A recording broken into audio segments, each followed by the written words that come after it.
Welcome to Q&A Mondays here at MH News. I'm your host, Matt Haslam.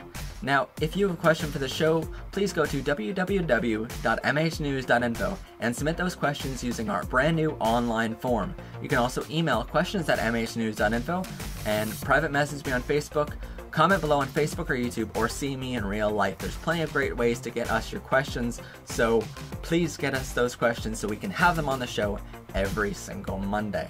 We're looking for brand new questions every Monday, so submit them and we'll definitely get them on the show. First question today: do you prefer shooting wide to get everything in frame or shooting tight to only get the essential things in frame? It really depends on what you're shooting in and what you're trying to export in. So for instance, if you're shooting in 4K and you're trying to export in 1920 by 1080p, then definitely shoot a little bit wide, because you're going to be able to choose that frame later on in post, and you're going to be able to basically rotate the screen. If you had your camera off balance that day or something like that, off level, then you can certainly choose that frame later on. But if you're shooting in, just like if you're shooting in 1920 and you're exporting in 720, then you can again shoot a little bit wide, because you're going to be able to choose later on. But if you're shooting in 1920 and trying to export in 1920, like most people try to do, then you have to get exactly what you want during production. You can't do anything with it later on in post. So basically, if you want a really tight shot, you need to get a tight shot. And if you want a wide shot at the same time, you need two cameras. That's seriously how you need to do it. There's no way around it, really. I know some people try to shoot with 1920 and then they cut to a zoomed in version of that, basically, rather than cutting back and forth between, basically rather than just cutting the frame and doing a jump cut, they'll try to do a jump cut to another camera angle that they had, which they only had one camera. I know some people try to do that. It just doesn't work really well. If you're going to do a jump cut, just do a jump cut. But basically, if you're trying to just cut it later on, and if you're trying to shoot in 1920 and export in 1920, and it's not something that you like in the frame or something like that, and you need to cut it out, no matter how much you cut out of that frame, it's still gonna have really bad resolution when you try to blow that up to full screen. So if you're cutting down a little thing off the side of the screen you don't want there, and it's just gonna look bad when you try to blow that same thing out to full screen. It just doesn't work. So really know your stuff when you're shooting. If you need to shoot in the same resolution you need to export in. But if you're gonna shoot in 4K or something like that, or 2.7K and scale it down, certainly go ahead and shoot a little bit wide. Next question: what rigs do you recommend for low entry level cinematographers? The one that I recommend is one we talked about on the show here before in our how to fake a gunshot scene. We're going to link to that in the description below. It's the newer shoulder rig for a camera, and yes, it's a shoulder rig, but it's also a great 15mm rod rig to put all your accessories on and stuff like that. The only thing bad I found about that rig is actually the rig stops right at your shoulder, right after your shoulder pad. So I would add some counterweights behind that, and I actually made a DIY version of counterweights rather than paying $100 per counterweight. But I would definitely get that rig. It's an $80 camera rig. On the other episode, how to fake a gunshot scene, I said it was $100. It's actually $80, which is even better of a price. So it's a great little camera rig, and really you don't need any accessories to it if you're just going to use it as a camera rig. If you're going to use it as a shoulder rig, then you might need a counterweight, which you can build for about $10 from parts from your Home Depot or something like that. But I think that's a great camera rig for on a tripod, because you can have an extra handle there. So many great things about it. Go check it out. It's an awesome product. But we're not sponsored by them, so unfortunately. Next question: how to deal with stress when you're reaching the last shots? I have to say I've never had a stressful moment on set. That's just the way it goes. If you're reaching the end of your shot list and you say we only have a couple shots left, really that's a celebration, not a stressful moment. I mean, if you're running really late in the day, for me there's always been like a second day on location where you know, we can always get it tomorrow. I always plan ahead and plan for time extra. You know, I say to myself, how much time are we going to need to do this scene? And then I double it, you know, because I know things are going to happen. In just the nature of the business, you know, things are going to break. Luckily, my equipment doesn't break as often as I think it's going to break, but you always have things on set that just don't go according to plan. I've had, for a music video I did for Haunted, I planned on doing that so many different days, and it just kept on raining that season, and I was like, I need to get there. So, and what really is fortunate about it is, because a couple days after that, I was like, it's raining, and then all of a sudden, they actually had a forest fire where we were going to shoot. I kid you not, there was a forest fire, and I was, at the same time of being like, oh, that's a really bad thing that happened, I found out about it the next day, and I go, well, that's going to look awesome on film, because we wanted this very burned look, and I was going to need to do all that in post-production anyway.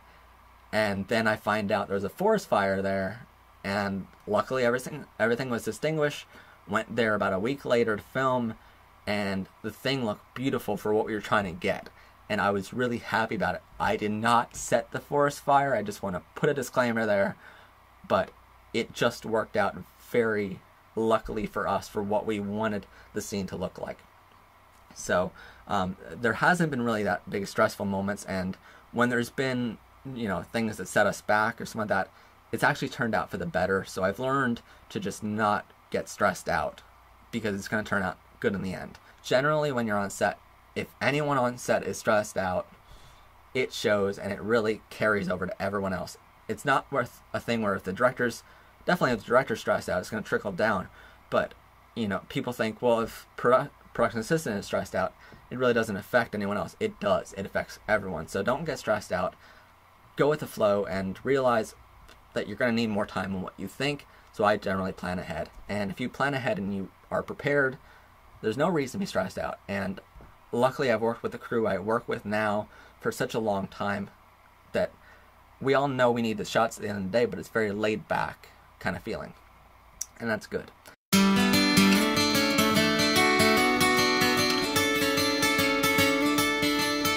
Remember those stories your parents used to tell you when you were a child? How it was like growing up back in those days? Or what your family members were really like? Though it's a sensitive subject, they won't always be around to tell those stories. So it's important, if not vital, to take the steps now to preserve those stories for generations to come.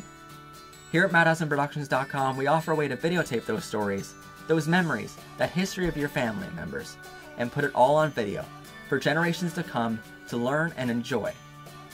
Please go to MadHaslamProductions.com for more information, or give us a call anytime at 570-544-3136. We look forward to filming your memories.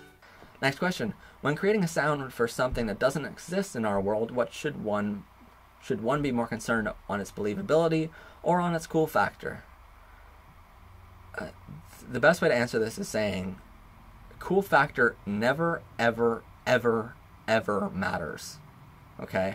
Believability is everything. To put it simply, you can have the coolest sound effect in the world, the coolest music score, you can have the coolest little dialogue scene. If it's not believable, it's crap of a scene. If you ever watch TV or something like that, a lot of shows nowadays will have, say for instance, a couple at a dining outside of a restaurant or something like that, and then they have people in the background at other tables at that restaurant, and you don't hear that in the background. There's no like noise of other chit chat going on everywhere else. They concentrate on that dialogue, and while that's great, you know, to really emphasize that dialogue, there needs to be the believability factor of other conversations that are going on elsewhere. You know, basically if there's another table right next to them and you don't hear that at all, it's not believable and it's crap. So it needs to be believable no matter what you're doing as far as sound goes. If it's not believable, it's bullshit. And I don't really like films that aren't believable. You can basically, I've had sound effects before where it's really awesome, but you don't put them in because they're not believable. Last question today. What is the most common thing directors forget to do when working with a DP? How do you fix it? Most common things I've run into is definitely the director forgets there's a DP entirely. You know, I've been a director for many years and I've been a DP for many years, and I look at my experience as a director, and for the most part I have been lucky enough to be a director for a lot of projects, but many of the times that I'm director there isn't a DP. So basically, and people, you know, hire me because of the fact that I know both positions really well, but for the most part I haven't worked with a DP underneath me as a director. So it's a thing where you forget there's a DP when there's a DP there. And I've been in that position before where a DP has come up to me and said, hey, remember dude, I'm here, you know, I'm here to help. And you know, that's just the way it goes.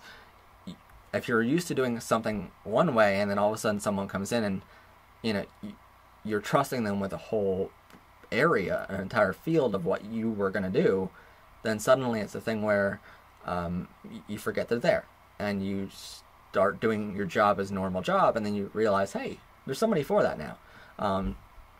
So that's the most common thing, and generally what you do is I'll walk up to the director on a break or something like that, buy him a coffee or something like that or whatever, and her a coffee, or, you know, not that all directors are men. So you just go up and be like, hey, just remember I'm here. Do a simple reminder that you're there to help.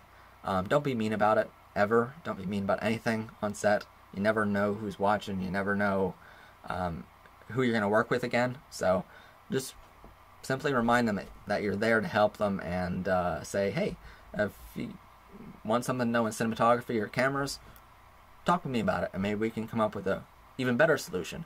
You know, you can have great ideas and I can have great ideas, but if we don't talk, they're not going to be fantastic ideas. So, great way to approach it. That's our last question of the day. So, if you have a question to put on the show, please go to www.mhnews.info, submit them using our brand new website and our brand new online form. You can also check out all of our episodes there. And on each episode, we're going to have a blog post, which includes general information about the overall thing that we weren't able to get to, a little bit more information on different things and different topics. You're also going to have other videos from other channels that we think are really interesting to that topic. So if you're really interested in a certain topic, go to that episode and you'll find at least one or two other videos on that same topic from other channels. So tons of information on every single topic we're going to have on Thursday episodes. And check out our archive, more about the show, more about the host, the gear we use to make this show, which is awesome. You can become a member, a contributor, a guest on the show. You can also submit new topic ideas and questions at MHNews.info. You can also email us at questions@MHNews.info. Comment below on Facebook or YouTube. See me in real life. Private message me on Facebook. Plenty of ways to get us questions for the show. Thanks for joining us today, and see us next time.